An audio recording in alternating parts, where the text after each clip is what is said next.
మార్చి 3 ఆదివారం భీమ్గల్ మున్సిపాలిటీ పట్టణంలో 11 వార్డు పరిధిలో గల అంగన్వాడీ కేంద్రంలో పుట్టిన పిల్లల నుండి 5 సంవత్సరాల వయసు గల పిల్లలకు పల్స్ పోలియో చుక్కలు వేయడం జరిగింది. జాతీయ ప్రభుత్వం మరియు రాష్ట్ర ప్రభుత్వం నిర్వహించిన పోలియో చుక్కల కార్యక్రమానికి ప్రజలు అభినందనలు తెలిపారు.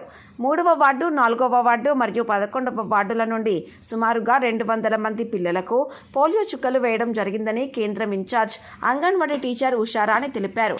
మరియు ఇట్టి కార్యక్రమంలో ఆశా వర్కర్లు ఎర్రోళ్ల మీరా, హేమలత పాల్గొన్నారు.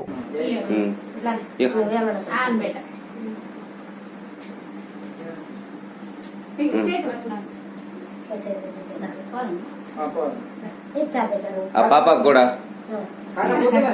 రైట్